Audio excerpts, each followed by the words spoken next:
They're the last remaining blue jeans factory in San Francisco, which is the home of blue jeans. So we'll never walk away from that. We are back in the Carpenters Arms with the co-founder of Tellason, Pete Searson. So do you want to tell us a little bit about how Tellason came about, why you started your own jean brand? Tony and I are old geezers, for one, and you carry on in the business, which is a great business to be a part of if it's like what you want to do. And then about 2008 came around, and we're like, what is happening here? And probably neither of us were very happy with the jobs we had, and we wanted to do something, I don't know, exceptional, I guess. And we're very proud of being from the Bay Area. Yeah. Is there something we can make in San Francisco? Okay. And that's what started. So Tony came from a big-time denim background. Myself, more of a denim fan than the technical aspects or design aspects of denim. But I go way back, like coveting certain jeans since I was a kid, right?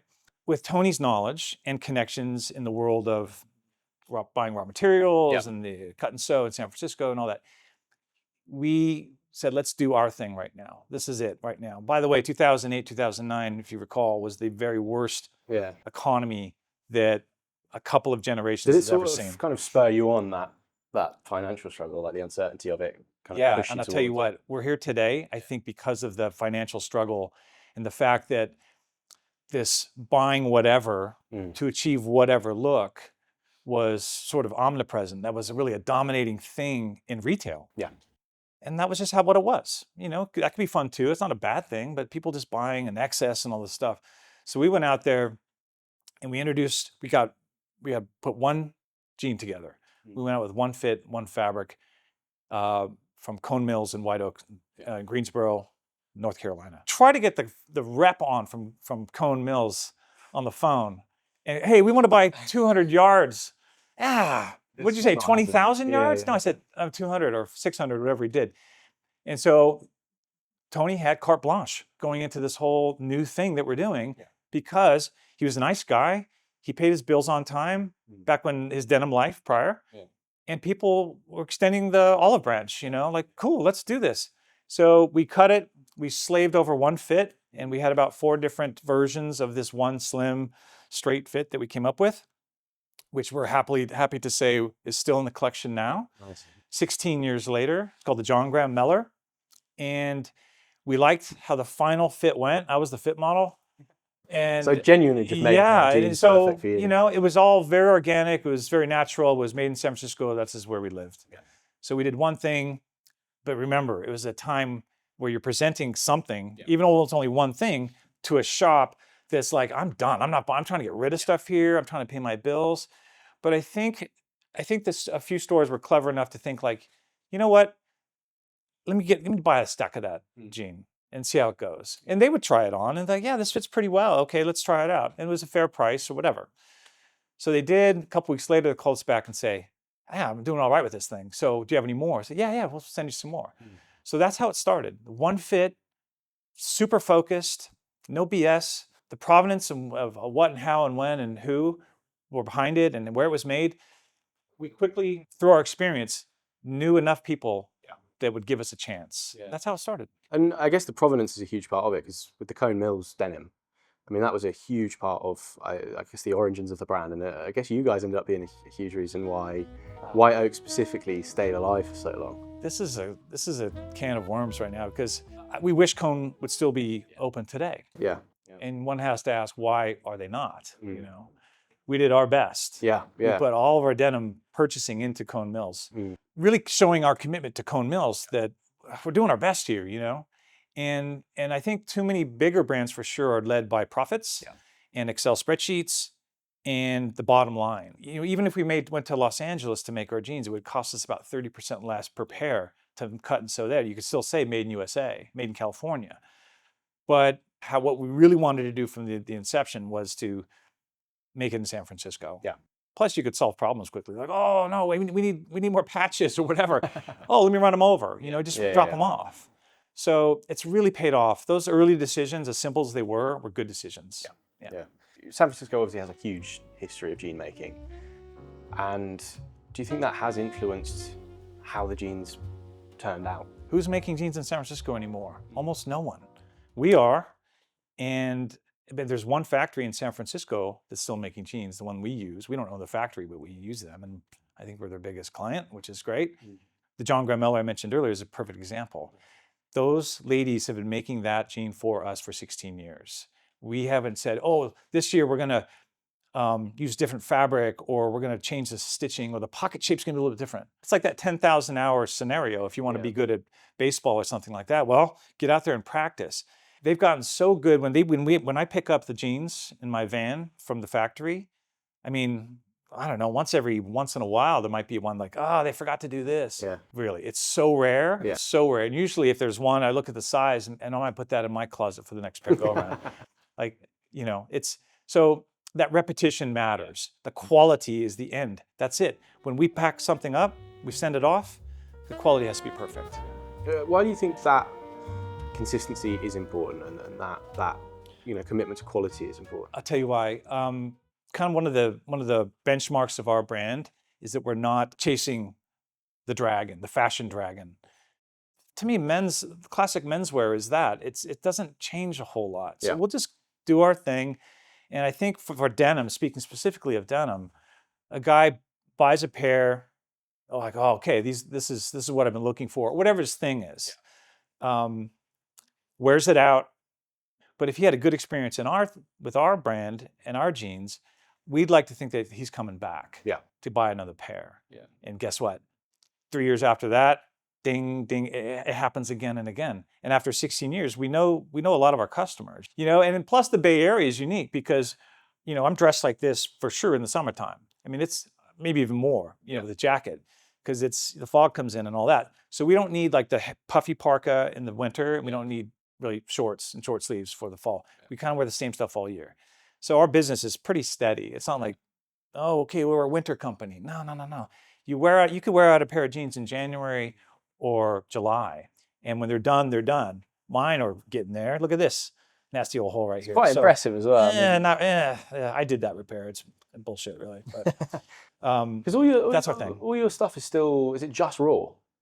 Yeah. Which is an incredible, like, not to sort of cater in that sense of. Oh, the temptation. Yeah. Of washing jeans first or putting stripes in it, you know? Oh, there's a stripe. Let's go replicate that. Yeah. No offense. I'll start off by saying there's a lot of good jeans in the market that are going for, like, I don't know, a rinse or heavy abrasions and all this stuff. That's your jam. Yeah. Keep at it, you know, and be good at it, be great at it. And the more authentic you can make that jean, the better. Yeah. This is all I'll say about this. You finally get that I'm getting that new car. Yeah. You've been watching, today's the day. Today's the day. Yeah. And then the salesman's about to throw you the keys, right? And you go, hold on. I'll come back tomorrow. I'll tell you what, here's another $1,000. Yeah. Put some sandpaper on that thing, you know? Put some French fries under the seat. I want this car to look 5 years old. Yeah. You wouldn't do it. You wouldn't do it. Not in a million years. But people do that with fashion. And I don't know. Personally, I don't understand it. So yeah, we sell raw denim. We don't do anything. It's like, maybe to the untrained eye, it's this boring stack of jeans in a shop. It's like, wow, there's no character to those things. Well, talk to me in 5 years from now. Yeah. You know, when they're your favorite pair of jeans, maybe. I co-own a denim company. Yeah. I have one pair of jeans. One. This is it. I don't wear anything else. I might have some khakis like this or something. Yeah. But for denim, no. I'm one at a time. And I'll retire these, and I'll start something new, probably in another 6 months, and then so on and so on and so on. How long do they generally last? How long till you completely fucked? Well, I don't want to say 2 years, because that's not very long. But it is if you wear them 6 days a week, which is what I do. Yeah. These are over 2 years old. I could milk it out and get another year out of them or something. But look, things, as I said, cotton, right? Yeah. Cotton starts to fail. Look at this. This beast. I mean, this is a 12, 13-year-old jacket. You know, I'm not wearing it much. I mean, I'll put it on. I put this on today, and of course, I'm like my thumbs get caught in these strings, and I'm breaking. It's like a train wreck at this point. But oh my! Can you imagine me just like abandoning this jacket and not? Yeah, I guess that's what makes it, isn't it? I mean, I did this. Yeah. You know, I mean, and my daughter. Look at this. My lovely daughter Luella putting this on the back when she was in 5th grade. Please, you know, I mean, that's awesome. Like talk about like a proud Yeah. dad when I've got my daughter help me out with making me look good. But yeah. I mean, she's done it well. It's lasted. No kidding. I mean, I've watched this thing 15 times since she did that. Yeah. And she put the primer on and everything like that, and lovely. Good kid. While you have that, it brings us very nicely onto the next bit, the Jacko patch. Okay. You were talking about that earlier. Yeah, sure was. It's the Clash reference. Yeah. So look, I mean, the things we make, not all of them, but a lot of them are, you got to name it something, right? I can name it like, this is our terracotta fit or something. You could just name it anything. It's your company. Do what you want. But our love for the Clash in particular is, you know, it's just like small homage to the Clash. You know, we don't have a Rock the Casbah gene or any of that. That's kind of like Bit too far. Bit too far. So smaller references to that. Jacko, Janie Jones is a great song from the Clash. In the song, Joe says in the middle of it, "Fill her up, Jacko." And this was made by a lovely gentleman, artist around here, friends of the band, Gordon McCarg. And he does his own homage and odes to that band. He was friends with Joe, and you know, and he did some patches and he gave it to us. And Edge Railroad Station, he did Joe Strumper Subway. Have you seen it? I've been there. Yeah, amazing. And you know, you don't ask London, hey London, I'd like to change the name of this thing. Like, well, yeah, beat it. You know, we don't change the name of our subways. And I mean, we go there tonight or something. Maybe it's there, maybe it's not. I don't know. I think people are stealing them. It's and then he puts another one back on. Yeah, when I was there, it was still there. We have one at our office in so you're stealing them? No, he gave it to us. And he gave it to us like 10 years ago. He's like, you know, I've never given this as a gift, but here you go. It was just, nice. That was his thing, without drawing attention to himself, to just tip the hat to Edgware Road, to the station, and change the name, you know. I feel they both have some very punk tendencies, big punk histories. San Francisco has such a history of kind of protest and riot almost. Do you think that sensibility of kind of going against the mold and standing up for something you believe in kind of bleeds its way into the clothes? Yeah, I mean, for us, I mean, we own and make the stuff, so it's a huge part of our life, not just the music, but the social and political stance for these bands that we consider to be completely, that transformed our youth. So I'll compare London in the 70s to San Francisco in the 70s, very conservative. A lot of like strict rules and this and that. Oh, you kids are, you know, a lot of shaming going on with like this rebellious youth that was happening in London. Definitely in San Francisco, but maybe more the hippie environment. But there's also a punk thing going on as we get out of the 60s and into the mid 70s. Well, this is what's happening. They represented what the young people were feeling at the time. Probably frustrated hell. I can't get a job, you know? Why do my parents think I just need to go be a dentist? I want to be a musician or something like that. I want to be an artist. That was not celebrated back then. Not in London, I'm sure, just from what I've read and seen. You know, I wanted to step out. And so things like music and fashion allowed you to step out and kind of become whoever the hell you are. And for me, an Orange County kid, I mean, surf culture was a big deal to me, and skateboarding, and even BMX. I mean, it was just part of like this uprising of us, and we weren't hurting anybody or anything. You know, I wasn't an asshole to my mom. She was working her ass off. Grew up a simple life. So here's this asshole right here. Oh, is that him? Yeah. Who did I start this with? Well, there's another guy. Tony Patella, I believe. Tony Patella. Oh, look at the cat dragon. Oh yeah. So, very nicely interrupted by the other co-founder of Tellason. It's where the name comes from as well. Is it Tony Patella? It's your son. Pete Searson. Tellason. Tellason. Very French. If I was French. But straight from Heathrow, thank you very much for making it as well. It's quite rare to see you guys together, I hear, especially in London. Oh, we don't like London, so, you know, Is that true? That's kidding. Far from it. You know, I've already spoken about the influence it's had from the music side of things and whatever, but. So how has it changed since you started it? So obviously, you know, it's grown, but what's changed with designs? What's changed with fabrication? Well, the big change with denim was when White Oak closed. Yeah. And you know, we weren't surprised when it happened. In fact, we expected it to happen a few years prior to that, because in 2015 we found out we were White Oak's fourth biggest customer, and we always assumed they were just talking about the selvage weaving area, but no, it was the whole place. The biggest denim mill in the world at the time, 1.2 million square feet. And so we were kind of thinking when we heard that in 2015 that they were going to close any moment now, because it's not sustainable that we could be their fourth biggest customer.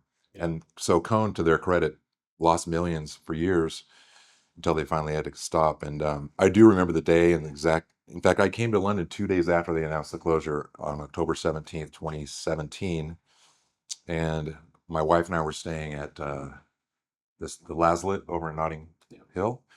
Great place, and about to go out to dinner, and the Cone Mills guy calls me and says, "I need your order for the rest of your life with us by the end of tonight, your time, because we need to crank it in, and they're closing on December 31st, 2017. So kind of figured out about a year and a half's worth of fabric. They did make it, and it shipped.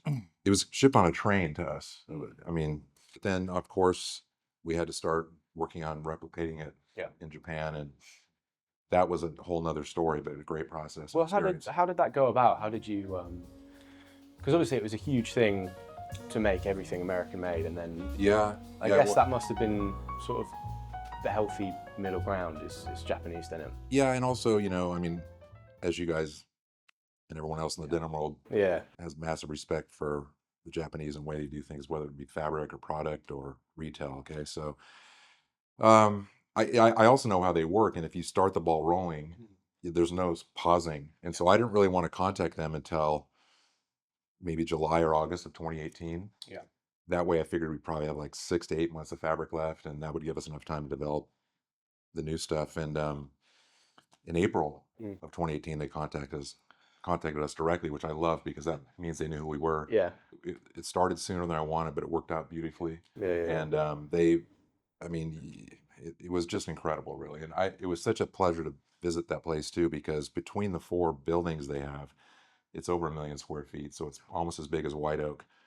And just everything about it was fantastic. I even got to meet, because this is probably 7 years ago, I got to meet the CEO. I think he's retired by now, but he was 75 or so. But his last name was Kaihara. And he took a real liking to me, because we were talking about baseball, which he loves, and he took me into their area of their factory where they kind of make the parts to fix the looms when they break. And after we came out of there, the guy I was with, he goes, "He doesn't even take Levi's people in there." But they probably don't talk about baseball. Anyway, it's amazing. It's really, really, really been a great experience, and the fabric, I think, is unbelievable. Were you quite hands-on with that process? Yeah, absolutely. I mean, you know, because the goal was to replicate the shade at the retail level of each of the then 3 proprietary fabrics, so that if a store had a stack of White Oak 12.5 ounce and they did a reorder and it was the new stuff, it should look very similar on the shelf, so the customer doesn't really notice. And then also about how does it look a year later after wear. And so there was a lot of back and forth on that, and it's been really consistent and great. Not to anybody's surprise, I guess, but really great experience. So where do you see the future of Tellason going? Everyone wants to grow their business, and I think how we've done it so far is a good enough reason to keep doing it. What can we do to make some of these customers like, oh, they like us, they keep ordering, I think we're their favorite brand. Well, how do we do that? Well, the product has to be amazing, but beyond that, it's the hands-on effect that we naturally put into the business by doing it ourselves. It's not, oh, here's our shipping department over here. It's like, well, hold on, no one's over there. We'll run over there. We are the shipping department, you know? There's also the thing we talk about a lot, maybe Pete mentioned earlier, but as you age, and as a brand, now 16 years, you start to have a lot of repeat customers. And so our goal has always been to kind of, convert one guy at a time from buying pre-distressed, artificially aged jeans to the way we do it, and understanding that it's not for everybody, as you know. But I do believe that once those guys who get their first pair, and then they have an epiphany, and after about 2 weeks of wear, they start getting really comfortable and they start seeing things happen. I don't think they go back to, Old Navy or something like that, because they see the value in it and the reward that they are given by doing the hard work at the beginning, And that commitment to, well-made, mostly American-made, that's obviously staying. That's something that's core to the brand. And 100%, the people that own the factory that makes our jeans, I've known since '93. Yeah. And they're an amazing story, father and daughter in the mid '80s with 2 sewing machines. And they make very high quality. And obviously, we're not their only customer, but they're the last remaining blue jeans factory in San Francisco, which is the home of blue jeans. So we'll never walk away from that. Yeah. And it's such an easy working relationship because I could call her right now, depending what the time difference is, and ask her to start working on this, and without even any paperwork, she could start. Yeah. Because it's thousands and thousands and thousands of pairs, and there's a reason why every indigo jean we make has the same thread colors. Yeah. So they don't have to switch the machines all the time. Yeah. It's kind of done to make their life easy and our life easy. What I like as a consumer, because I don't really enjoy shopping much. Yeah. And if I find something I like and then I wear it out, I want to get the exact same thing. And that's what a lot of our customers do. That's why it was so important when working with Kaihara to replicate as closely as possible the cone fabrics, so that a customer who had a pair a year and a half ago needs a new one would just get the same thing. Same thing. Yeah. And there, our business is kind of like a bell curve in a way, in that the middle of it is raw denim, and now 4 proprietary fabrics, 8 fits now, a couple jackets in those fabrics, denim shirt, and then everything else, some of the stuff we make in Italy or the t-shirts we make in Los Angeles, those are great, but they're just add-ons. Yeah. At the end of the year, it's always about the core of denim. Yeah.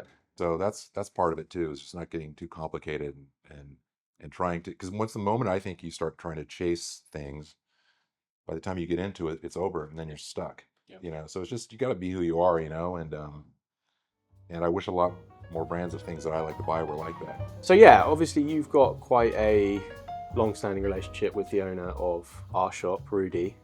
How did you guys come into contact with him, meet him? How did that all come about? I'll start. I started coming to London 25 years ago, and I remember at some point walking past the shop and going in the shop.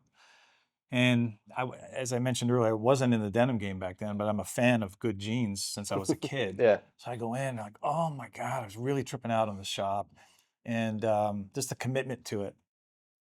And then we started Tellason, and I would come back to London. Maybe we're in 15 shops, 20 shops around the world at that point. I already knew about the shop, and it was awesome. And it was kind of like, you're a kid and you've got some certain skills on the dance floor, and there's that girl, I've had a crush on her forever, and you're chicken shit and you don't ask her to dance, Back, kids don't even ask kids to dance anymore, but back then you did. You had to find the courage to ask somebody to dance, if you didn't know them.